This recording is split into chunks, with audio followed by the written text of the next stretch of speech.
Hello, आवाज येतोय माझा?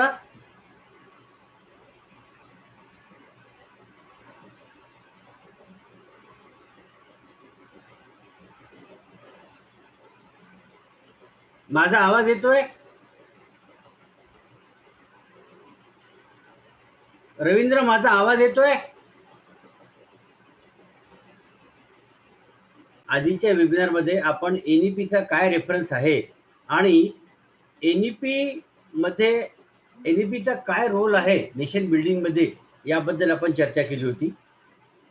तर जे श्रोते मागच्या मीटिंगला नव्हते त्यांच्या माहितीकरता मी थोडक्यात एनईपी म्हणजे काय सांगून देतो. एनईपी ही नवीन नॅशनल एज्युकेशन पॉलिसी आहे, ज्याच्यामध्ये टीचिंग लर्निंग प्रोसेस ही जी आहे ती टोटली चेंज केलेली आहे. चेंज केली म्हणजे काय? तर बालक मंदिर अंगणवाडी पासून नवीन सिस्टीमचे एज्युकेशन आपण इम्प्लिमेंट करतो आहे, जेणेकरून आपली उद्याची जी पिढी घडेल ती पिढी आपल्याला लॉजिकल थिंकिंग करणारी पाहिजे. आता लॉजिकल थिंकिंग म्हणजे काय? न्यूटनला झाडाचा सफरचंद खाली पडताना दिसलं म्हणून त्याच्या डोक्यात विचार आला की सफरचंद खालीच का पडलं, वर का नाही गेलं, आणि त्याने गुरुत्वाकर्षणाचा शोध लावला. याला म्हणतात लॉजिकल थिंकिंग. असं आहे तर असं का आहे, आणि असं नाही तर असं का नाही. लक्षात. तर या गोष्टी करता आपण एनईपी समजून घेण्याकरता लॉजिकल थिंकिंग हा कन्सेप्ट समजून घेतणं गरजेचं आहे. लॉजिकल थिंकिंग जेव्हा तुम्ही समजून घ्याल तेव्हा तुम्हाला कळेल की आपण ज्या चाकोरीमध्ये शिकतो आहे आज, आपली जी चाकोरी आहे शिक्षणाची, एकदा एक चाकोरी पकडली की माणूस दुसऱ्या चाकोरीचा विचारच करत नाही, आणि तसं व्हायला नको. जग हे फार वेगाने बदलत आहे. आपले एक प्रेसिडेंट अब्दुल कलाम साहब यांनी आपल्याला सांगितलं होतं, India will be super power in 2020. 2020 आता सुरू आहे, पण खरंच भारत सुपर पॉवर झाला का? नाही. कारण आपल्याला आपल्या शैक्षणिक धोरणामध्ये आमूलाग्र बदल आणायचा आहे, आणि जेव्हा हा आमूलाग्र बदल आपण आपल्या शैक्षणिक धोरणामध्ये आणू तेव्हाच खऱ्या अर्थाने आपण सुपर पॉवर होण्याकरता मार्गक्रमण करू. सुपर पॉवर होऊ नये, आपण सुपर पॉवर होण्याकरता मार्गक्रमण करू. तर मित्रांनो, एनईपी 2020 मध्ये हा जो आपल्याला हे जे काम करायचं आहे ते शालेय शिक्षण आणि शालेय शिक्षणाचा फार महत्वाचा विषय यामध्ये आहे. शालेय शिक्षक आणि प्रायमरी टीचर जे आहे या लोकांचा फार मोठा महत्वाचा रोल यामध्ये आहे. मागच्या वेळेस मी सांगितलं होतं की कशा पद्धतीने लॉजिकल थिंकिंग मुलांमध्ये डेव्हलप केलं पाहिजे. मुलांच्या ब्रेनची ग्रोथ जी आहे, मुलांच्या ब्रेनची ग्रोथ ही वर्ष 3 ते वर्ष 6 याच्यामध्ये होत असते. आणि मित्रांनो, ते वर्ष आपल्याकडनं आतापर्यंत दुर्लक्षित होत गेले होते. पहिल्या वर्गामध्ये विद्यार्थी 5व्या किंवा 6व्या वर्षी यायचा, आणि त्यामुळे आम्ही आपला 10+2 चा जो हे होता, फ्रेम जी आहे होता म्हणजे आहे, त्या फ्रेममध्ये ते 3 वर्ष उपयोगात यायचे नाही. तर आता फोकस जो आहे तो सिन्स बालवाटिका, अंगणवाडी आणि बालक मंदिर पासून फोकस आहे. आणि या ठिकाणी totally style of changing, type of thinking, type of education, या सगळ्या गोष्टींवर फोकस देऊन त्या चेंज करण्यात येणार आहे. मी थोडक्यात सांगतोय तुम्हाला हे, कारण आपल्याला पुढचं प्रिन्सिपल्सवर घ्यायचं, कारण मागच्या वर्षी हा उहापोह झाला होता मागच्या सेमिनारमध्ये. नंतर पहिली पॉलिसी ही जी आहे त्यामध्ये वेगवेगळ्या मुद्द्यांवर आपण फोकस केला होता. पहिली पॉलिसी 1986 ला बनली होती, त्यानंतर मॉडिफिकेशन झालं 92 मध्ये, आणि आता 2009 मध्ये त्यात थोडं मॉडिफिकेशन झालं, आणि आता 2021 मध्ये आपण ही नवीन पॉलिसी आपण लॉन्च करतोय, ज्यामध्ये आपल्याला आमूलाग्र बदल हा विद्यार्थ्यांच्या बालकमंदी स्टेज पासून आणायचा आहे. बालकमंदी स्टेज म्हणजे काय? जेव्हा हा अंगणवाडीला 2 वर्षाला 3 वर्षाला विद्यार्थी हा जाईल, त्यावेळेस विद्यार्थ्यांमध्ये फार मोठी अशी क्रिएटिव्हिटी असते आणि ती क्रिएटिव्हिटी जर पॉइंट आउट झाली नाही, ती क्रिएटिव्हिटी जर आपण समजून घेतली नाही, तर एक चाकोरीबद्ध शिक्षणात आपण मुलांना ढकलतो. जी चाकोरीबद्ध शिक्षण आज सुरू आहेत आणि त्यामुळे शास्त्रज्ञ, इनोव्हेटर, लॉजिकल थिंकिंग करणारा विद्यार्थी आपण घडवत नाही, तर आपण चाकोरीत चालणारा विद्यार्थी घडवतोय प्रेझेंट सिस्टीममध्ये. तुम्ही बघता एखाद्याने आर्ट्स घेतला तर सायन्सचा सब्जेक्ट विचार करत नाही. एखाद्याने सायन्स घेतलं तो आर्ट्सच्या विषयाचा सब्जेक्ट करत नाही. एखाद्याने प्रोफेशनल एज्युकेशन घेतलं तर तो आर्ट, सायन्स या बेसिक सब्जेक्टकडे दुर्लक्ष करतो. त्याला ते महत्त्वाचे वाटत नाही. पण असं नाही. जीवनात प्रत्येक विषयाचं महत्त्व आहे. सर्वांगीण विकास जर विद्यार्थ्याचा व्हायचा असेल, तर त्याला करिक्युलर, एक्स्ट्रा करिक्युलर या सगळ्या ॲक्टिव्हिटी झाल्या पाहिजे. त्याला समाजकारण समजलं पाहिजे. आता तुम्हाला समाजकारण का समजलं पाहिजे? कारण शेवटी त्याला समाजात राहायचं आहे. त्याच्या दळणघडणीमध्ये समाजाचा रोल फार महत्त्वाचा असतो. आज आपण बघतो सेंट्रलाइज कुटुंब पद्धती आहे. अपत्य 1 किंवा 2 असतात. पॅम्पर चाइल्ड असतात. ते फक्त स्वतःपुरता विचार करतात. इतरांचा विचार करायचे त्यांना संस्कारच मिळत नाही आणि त्यामुळे ते पुढे जाऊन आयुष्यात ते फक्त स्वतःबद्दल विचार करतात. ना सोसायटीचा विचार करत, ना नेशनचा विचार करत.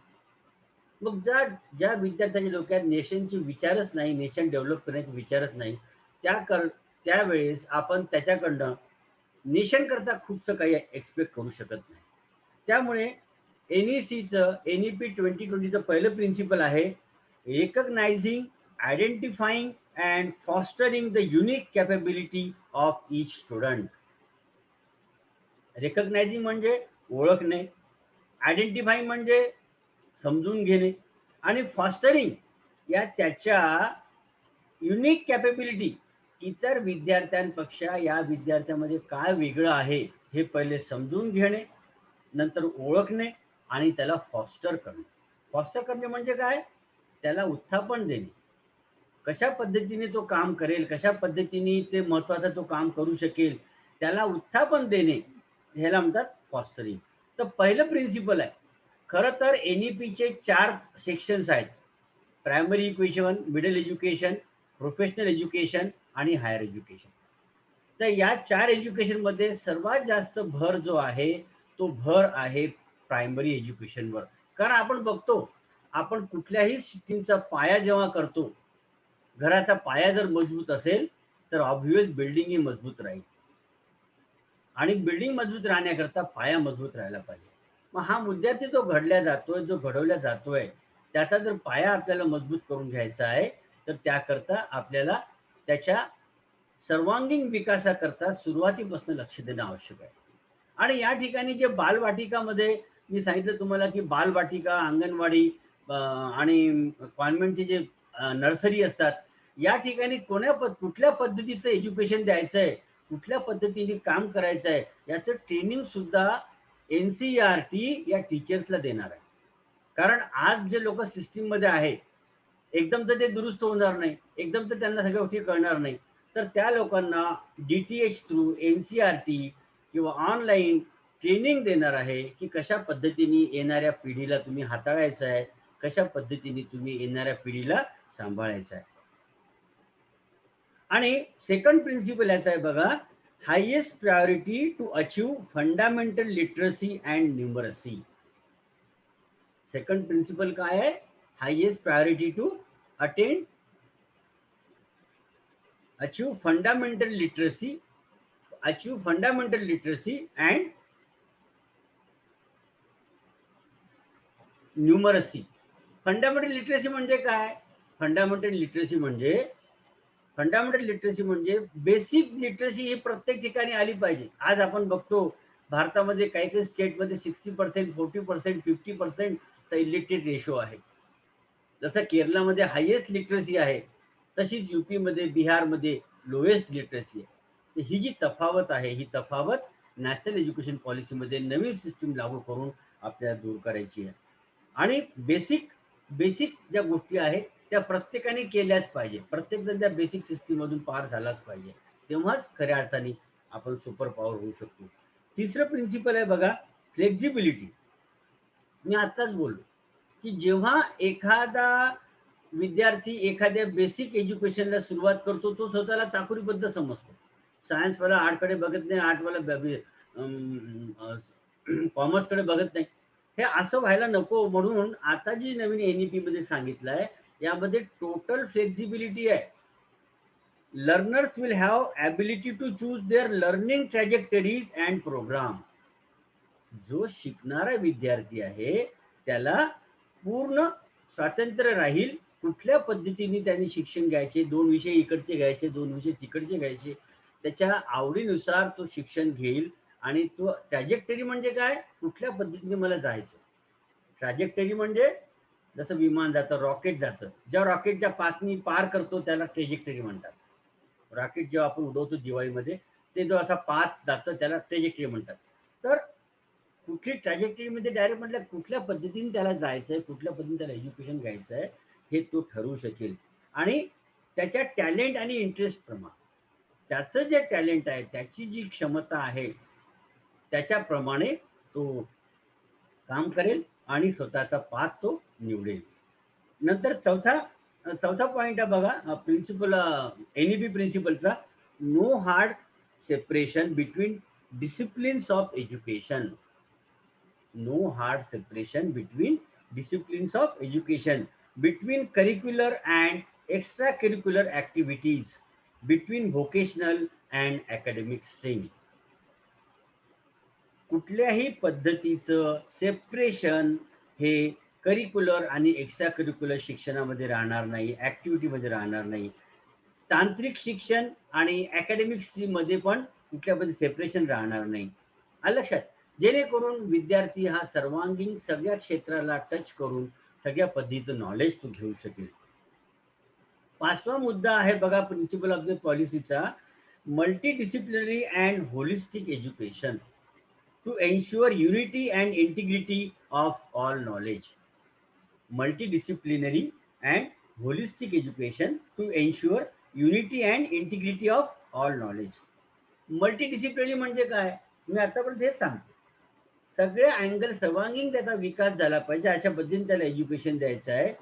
जेणेकरून युनिटी, सेपरेशन त्याचा, आज सायन्सवाला विद्यार्थी वेगळे, आर्ट्सवाले वेगळे, कॉमर्सवाले वेगळे, हे फिलिंग नको. युनायटेड फिलिंग पाहिजे अँड इंटिग्रिटी ऑफ नॉलेज. आणि जेव्हा या पद्धतीचं विद्यार्थी पार होईल, तो सर्वांगीण विकास पण होईल त्याचा. आणि इंटिग्रिटी ही कोणासोबत? नेशन सोबत. त्याच्या मनात ती डेव्हलप होईल. ज्या पद्धतीने फॉरेन एज्युकेशन कंट्रीजमध्ये, फॉरेन युनिव्हर्सिटीमध्ये एज्युकेशन सिस्टीम आहे, आता आपल्याकडे ऑक्सफर्ड युनिव्हर्सिटीला आणायचं चाललंय. बघतो आपण आपण आपल्या प्रधानमंत्र्यांनी आपला नारा दिला आपल्याला, आत्मनिर्भर भारत. भारत आत्मनिर्भर होईल कसा? भारत आत्मनिर्भर तेव्हाच होईल जेव्हा भारतातला प्रत्येक तरुण, प्रत्येक विद्यार्थी हा स्वतंत्र विचार करायला लागेल. आज अशी परिस्थिती आहे, 6वा ब, 7वा ब, 8वा ब पूर्ण वर्ग एकाच ट्रॅकनी चालतो, कारण त्यांना ती चाकोरी बांधून दिलेली आहे. त्यांनी जे विषय, त्यांना जो चाकोरी बांधून दिले तेच विषय त्यांनी अभ्यास करायचे, त्याच विषयापुरता अभ्यास करायचा. या सिस्टीममुळे out of the box thinking totally बंद आहे. ज्या एजमध्ये विद्यार्थ्यांनी क्युरियस राहिलं पाहिजे, चौकस राहिलं पाहिजे. असं आहे तर असं का, तसं आहे तर तसं का. मी आताच बोललो तुम्हाला, न्यूटन बागेमध्ये खेळत असताना ऍपल त्याच्या डोक्यावर वरून पडला. त्याच्या डोक्यात तो प्रश्न निर्माण झाला की ऍपल खालीच का पडला, वर का नाही गेला. ही आहे क्युरियोसिटी, ही आहे लॉजिकल थिंकिंग. मग त्याने थिंकिंग सुरू केलं, असं का झालं, हा खाली का पडला. आणि मग आपण बघतो ग्रॅव्हिटेशनल फोर्सचा त्यांनी शोध लावला. आज बघतो, आज ग्रॅव्हिटेशनल फोर्सचा किती प्रचंड रोल आहे आपल्या जीवनामध्ये आणि आपल्या सगळ्या गोष्टींमध्ये. आपण बघतो लहान लहान शोध जे आहेत, जे लावले आहेत शास्त्रज्ञांनी, ते अशा अपघातानेच लागलेले. पण त्यांनी करून पाहिलं ना. म्हणजे तुम्ही काहीतरी केल्यावर तुम्हाला काहीतरी आउटपुट मिळेल ना. पण तुम्ही जर चाकोरीमध्येच राहून तुम्ही चाकोरीमध्ये चालत राहिले, तर तुमच्यामध्ये काहीतरी काहीतरी इनोव्हेटिव्ह करण्याची उर्मीच निर्माण होत नाही. ती उर्मी, ती क्षमता, ती इच्छा आपल्याला विद्यार्थ्यांमध्ये निर्माण करायची आहे. आणि मी वारंवार का सांगतोय? कारण प्रायमरी एज्युकेशन, अंगणवाडी एज्युकेशन, पालक म्हणजे एज्युकेशनच्या टीचरचा अतिशय महत्त्वाचा रोल यामध्ये राहणार आहे. कारण तुमच्या सिस्टममधून पार झालेला विद्यार्थी पुढे आम्हाला हायर एज्युकेशनला मिळणार आहे. मी सुद्धा इंजिनिअरिंग कॉलेजचा प्रिन्सिपल आहे. आज मी काय बघतो, विद्यार्थ्यांना साध्या-साध्या गोष्टी येत नाही, त्यांना सॉफ्ट स्किल येत नाही. त्यांना सॉफ्ट स्किल कोणी शिकवलं नाही. समाजाबद्दल माझं काही दायित्व आहे ही भावना त्यांनी त्याला कोणी सांगितली नाही. त्यांना एम्पॅथी माहीत नाही. समाजात आपण काही देणं लागतो. आपण इतरांना काय वाटतं याचा विचार करून वागलं पाहिजे, ही साधी भावना सुद्धा त्यांच्या मनात नसते. मनाला येईल तसं वागत जातात, मनाला येईल तसं करत जातात. मग त्यामुळे ते कधीच टीम लीडर होऊ शकत नाही. They never work as a part of a team. एखाद्या टीमचा पार्ट म्हणून ते कधीच काम करू शकत नाही. तर ह्या गोष्टी आपल्याला लहान वयातच मुलांमध्ये इम्बाईब करायच्या आहेत आणि त्याकरता ही NEP जी नवीन सिस्टीम आपण लागू करतोय, ती सिस्टीम 21 पासून लागू होईल आणि त्याकरता पहिले ग्राउंड तयार केलं जाईल. गव्हर्नमेंट इन्फ्रास्ट्रक्चर डेव्हलपमेंट करणाऱ्या प्रत्येक बालकवाडी, अंगणवाडीमध्ये आवश्यक ती इन्फ्रास्ट्रक्चर डेव्हलपमेंट गव्हर्नमेंट स्वतः करणार आहे. जेणेकरून विद्यार्थ्यांना सगळ्या पद्धतीचं आवश्यक जे आहे, गरिबातल्या गरीब विद्यार्थ्याला सुद्धा पूर्ण इन्फ्रास्ट्रक्चर अवेलेबल झालं पाहिजे NEPची सिस्टीम रन करण्याकरता. 6वा पॉइंट आहे बघा NEPचा, emphasis on conceptual understanding rather than rote learning and learning for exams. मी हेच बोललो. Emphasis on conceptual learning. Concept develop करायचा, त्याच्या मनात विचार झाले पाहिजे आणि कन्सेप्ट, एखाद्या कन्सेप्टवर जेव्हा आपण काम करतो, एखाद्या कन्सेप्ट जेव्हा आपण विद्यार्थ्यांना सांगतो, तर त्याला प्रत्येक गोष्टीमध्ये काही ना काही कन्सेप्ट आहे. तो कन्सेप्ट त्यांनी उलगडून पाहिला पाहिजे, त्याला उलगडून शिकवला पाहिजे. फायद्याकरूनचा सिद्धांत आपण किती सर्वजण शिकलो. फायद्याकरूनचा सिद्धांताच्या मागे कन्सेप्ट काय आहे, फायद्याकरून सिद्धांत का असा झाला, का तो आपण मान्य केला, याचा विचार विद्यार्थी करत नाही, तो रटून टाकतो. आजचा विद्यार्थी हा नॉलेज घेण्यापेक्षा एक्झाम क्लिअर करण्याकरता जास्त शिकतो आणि जसं ते वर्ष मागं पडलं तसं त्याचं नॉलेज पण मागं पडलं. मी नेहमी विद्यार्थ्यांना सांगतो, कारण मी प्रोफेशनल एज्युकेशन कॉलेजचा प्रिन्सिपल आहे. माझ्याकडनं विद्यार्थी बाहेर गेल्यानंतर जॉब मार्केटमध्ये जातात, नोकरी शोधण्याकरता मार्केटमध्ये फिरतात. तर मी त्यांना नेहमी सांगतो, तुमच्याकडे जी काही डिग्री आहे, जी काही चांगली मार्कशीट आहे, ही तुम्हाला एखाद्या पिक्चर हॉलमध्ये जेव्हा तुम्ही पिक्चर बघायला जाता, त्यावेळेस त्या हॉल हॉल तिकीट सारखा याचा रोल आहे.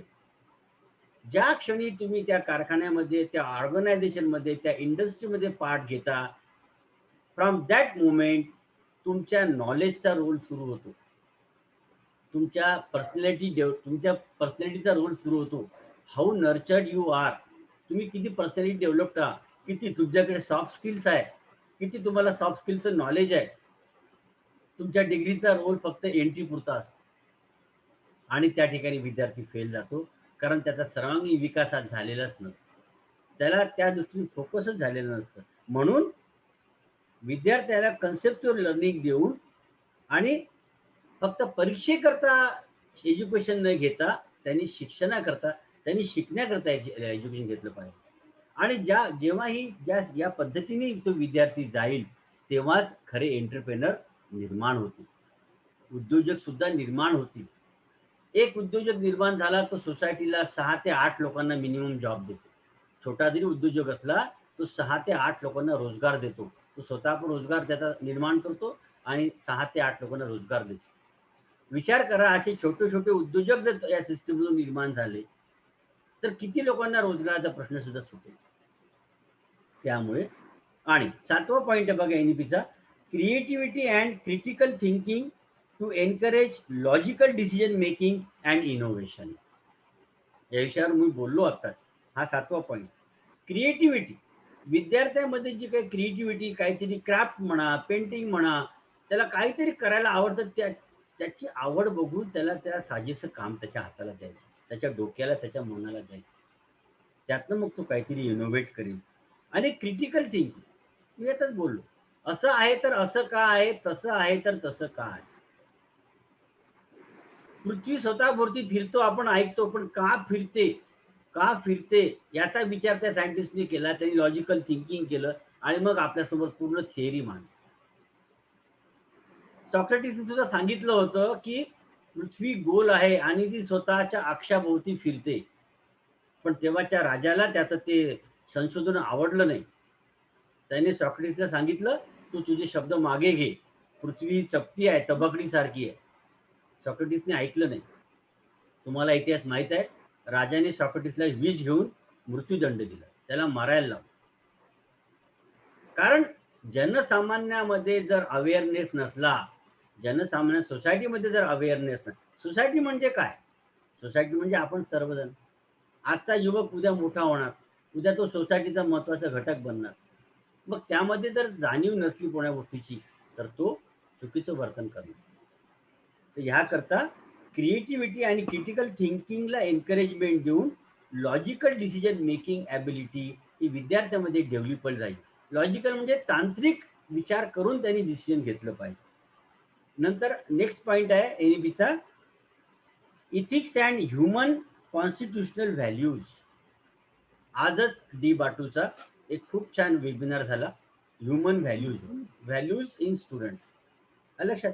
तर ethics and human and constitutional values like empathy, respect for others, cleanliness, courtesy, democratic spirit, respect for public property, scientific temper, liberty, responsibility, equality, justice, या सगळ्या विषयावर फोकस देऊन त्याची डेव्हलपमेंट ही करायची. एम्पॅथी म्हणजे स्वतःपेक्षा इतरांना काय वाटतंय, इतरांना काय वाटेल याचा विचार करता आला पाहिजे, विचार करण्याची जाणीव टाकली पाहिजे. नंतर हॅलो, आवाज येतोय ना माझा?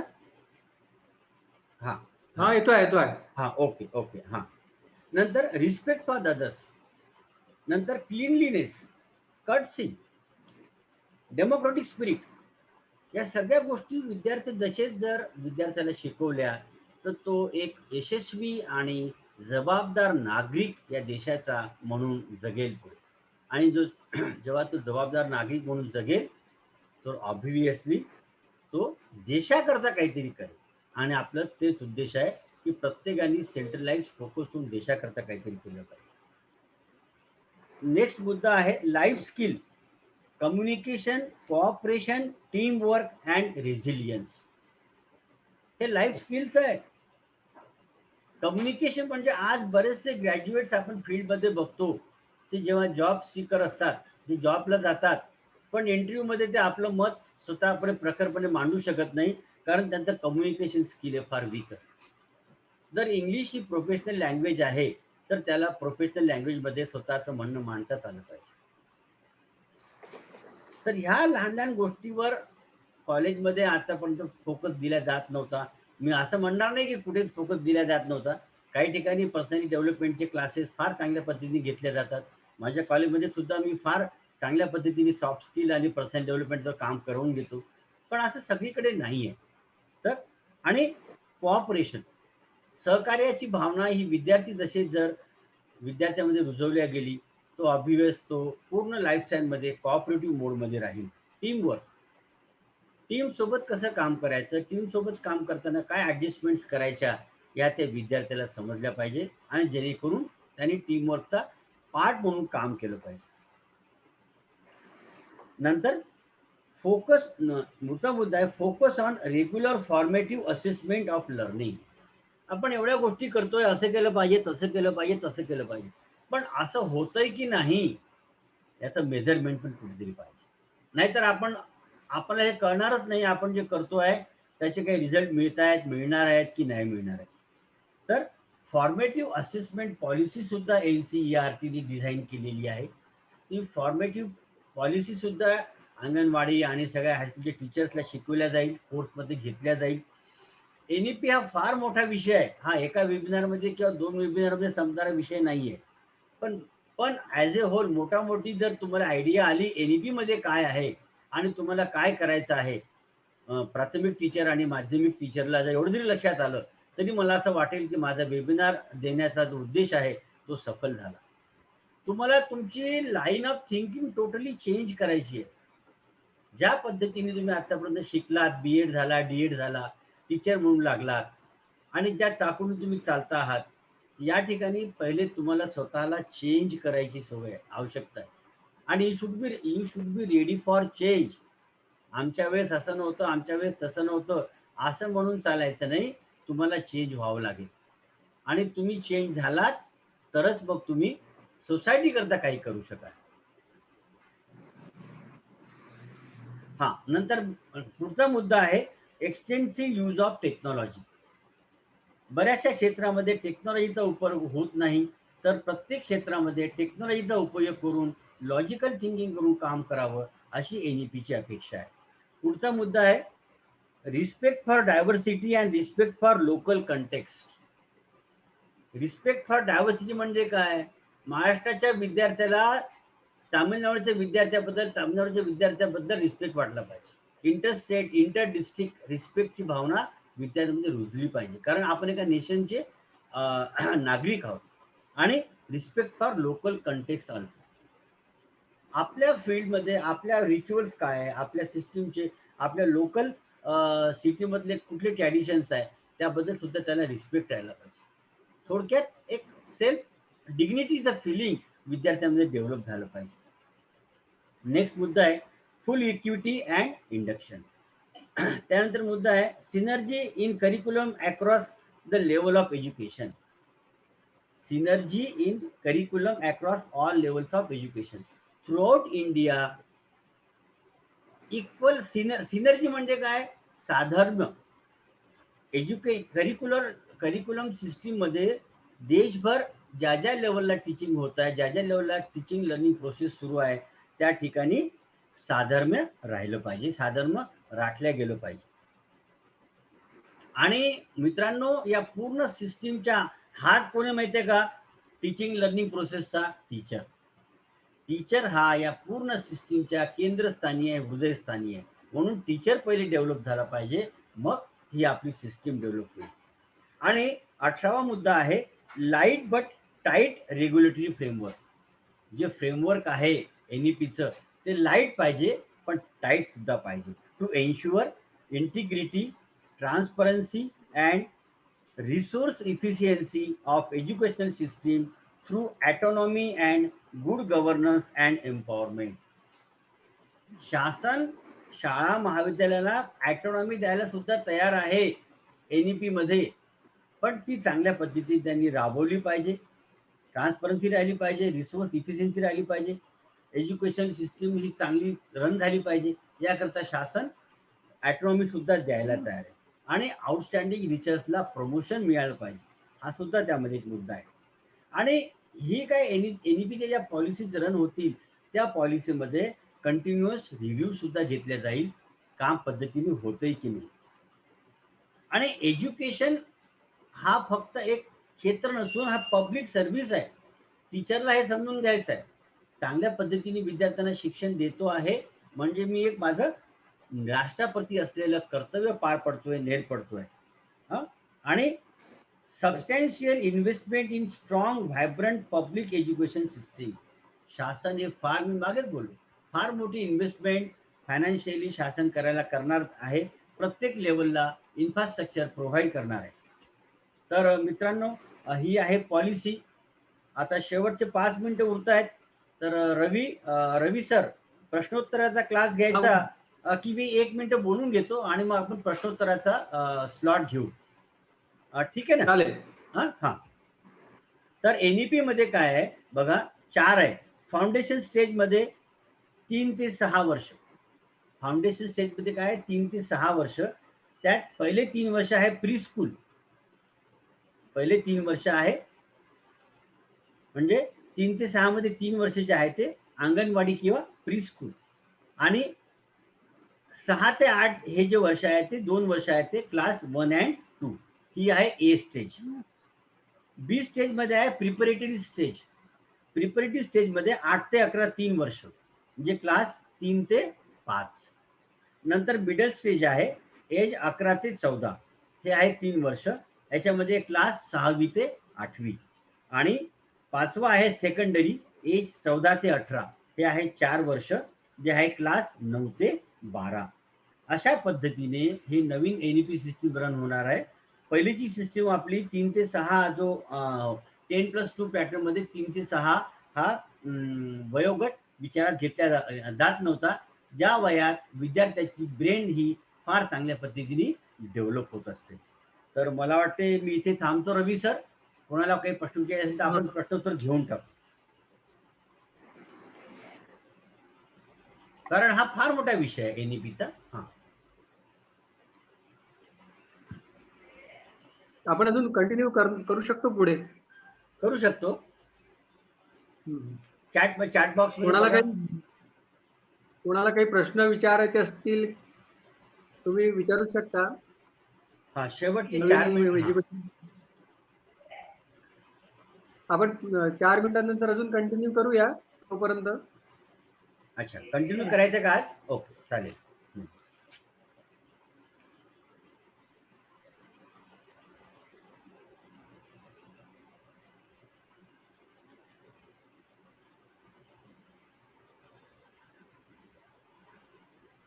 हा, तर करंट एज्युकेशन सिस्टीम जी आपली आहे त्या सिस्टीम मध्ये 3 ते 6 वर्ष हा वयोगट कव्हर केला जात नव्हता, आणि त्यामुळे ज्या वयात विद्यार्थ्याचं ब्रेन हे खूप चांगल्या पद्धतीने डेव्हलप होतं तो वयोगट विचारात घेतला जात नव्हता. तर आता या सिस्टीम मध्ये स्ट्रॉंग बेस कसा राहील? Early childhood care and education, ECCE. याला काय म्हणतात? Early childhood care and education, ECCE च्या अंतर्गत चांगलं लर्निंग, बेटर एज्युकेशन हे विद्यार्थ्यांकरता प्रमोट केल्या जाईल. चांगल्या पद्धतीचं एज्युकेशन हे विद्यार्थ्यांना प्रमोट केल्या जाईल. आणि एक सर्वे असा आहे, एक सायंटिफिक प्रूफ असा आहे, 85% of child cumulative brain develops occur into up to age 6. मी आता पण हेच बोलतो, 85% विद्यार्थ्यांचं ब्रेन जे आहे ते 3 ते 6 या वयोगटात डेव्हलप होतं. आता आपल्याकडे ECC ही पॉलिसी नाही आहे. एनईपी मध्ये ECC पॉलिसी लागू होणार आहे, ECC प्रमाणे काम होणार आहे, आणि त्याप्रमाणे मग हे पुढचं आपलं काम जे आहे ते चालणार आहे. अंगणवाडी आणि प्री स्कूलच्या टीचर्सला ट्रेनिंग मिळणार आहे, आणि या बऱ्याचशा गोष्टी याच्यात आहेत ज्या ज्या तुम्हाला NCERT फ्रेमवर्क केलेला आहे प्रत्येक गोष्टीचा. आणि सगळ्या गोष्टी ज्या आहेत, शाळेला इन्फ्रास्ट्रक्चर गव्हर्नमेंट खर्च करणार आहे, गव्हर्नमेंट पैसे देणार आहे, आणि ज्या काही आवश्यक बेसिक आहेत, जेणेकरून लॉजिकल थिंकिंग करण्याची क्षमता ही विद्यार्थ्यांमध्ये डेव्हलप झाली पाहिजे. आणि लॉजिकल थिंकिंग करण्याची क्षमता विद्यार्थ्यांमध्ये डेव्हलप झाली तरच आजचा विद्यार्थी खऱ्या अर्थाने आत्मनिर्भर होईल. आणि जे काही स्लोगन आपल्या ऑनरेबल प्राईम मिनिस्टर सरांनी आपल्याला दिलं आहे की येणाऱ्या दशकात आपल्याला भारताला आत्मनिर्भर करायचं आहे, 2030 पर्यंत NEP पॉलिसी चांगल्या पद्धतीने रन झाली पाहिजे, असं पण त्यांचं प्लॅनिंग आहे. आणि त्यातच आत्मनिर्भर भारत बनवण्याचे बीज ही रोवलेली आहेत.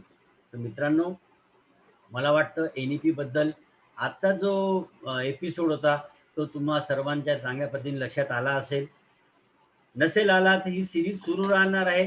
स्वरवेद NEPचे या पुढचे पण वेबिनार घेणार आहे वेगवेगळ्या विषयावरचे, तर त्या विषयाला सुद्धा आपण आवर्जून उपस्थित राहा. माझा उद्देश एवढाच आहे की NEP ही चांगल्या पद्धतीने शिक्षकांना समजून सांगायची, जेणेकरून शिक्षकांच्या विचार करण्याच्या पद्धतीमध्ये आमूलाग्र बदल होईल, आणि आमूलाग्र बदल झाला की तो शिक्षक नॅचरली चांगला विद्यार्थी हा घडवेल. रवी सर, मी इथे थांबतो. तुम्ही आभार प्रदर्शन करून घ्या. बर, ओके.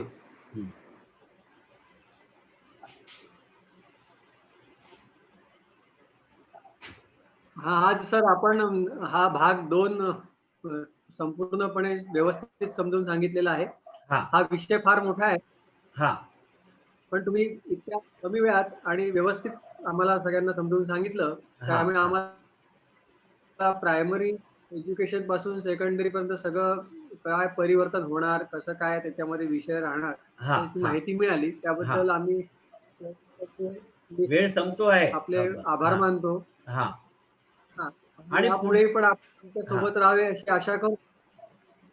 आणि पुढे पण आपण धन्यवाद सर. हा, आता हा पार्ट 2 होता, आपण पार्ट 3 पार्ट 4 पण घेऊ, पण चांगल्या पद्धतीने NEP आपण सर्वांना समजावून सांगू. आता आपण महाविद्यालय